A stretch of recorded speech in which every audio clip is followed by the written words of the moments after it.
Heading, Length of effort in closing the campaign. Subheading, Length of effort not to be prescribed. Bear in mind that no living man can tell the precise work or bound the work of a man who is in God's service. No one can prescribe the days, the weeks that one should remain in a certain locality before pushing on to another place. Circumstances must shape the labors of the minister of God, and if he seeks God, he will understand that his work embraces every part of the Lord's vineyard, both that which is nigh and that which is afar off. The laborer is not to confine his work to a specified measurement. He must have no circumscribed limits, but extend his labors wherever necessity demands. God is his co-laborer. He should seek wisdom and counsel of him at every step and not depend upon human counsel.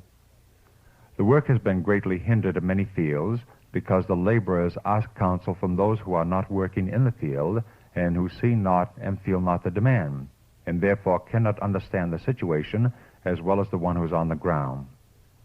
Letter 8, 1895. Subheading, Study circumstances carefully.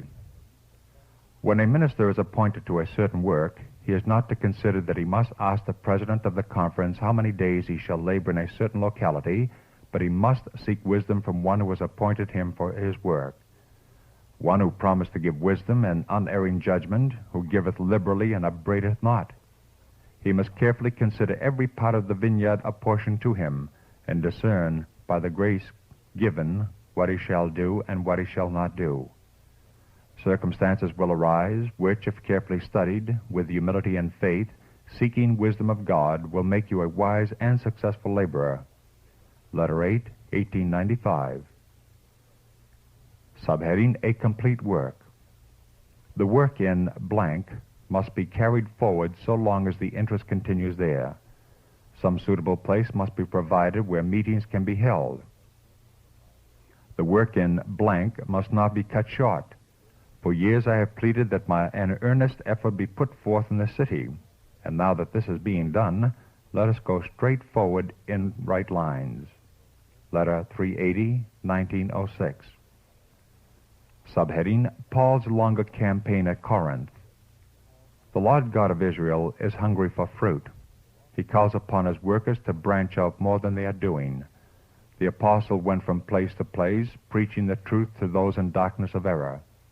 He labored for a year and 6 months at Corinth, improved the divine character of his mission by raising up a flourishing church composed of Jews and Gentiles. The Gentile converts were more numerous than the Jewish converts, and many of them were truly converted, brought from darkness into the light of the gospel. Letter 96, 1902. Subheading, Longer city efforts. In efforts made in large cities, one half of the effort is lost because they close up the work too soon and go to a new field. The haste to close up an effort has been frequently resulted in a great loss. Letter 48, 1886.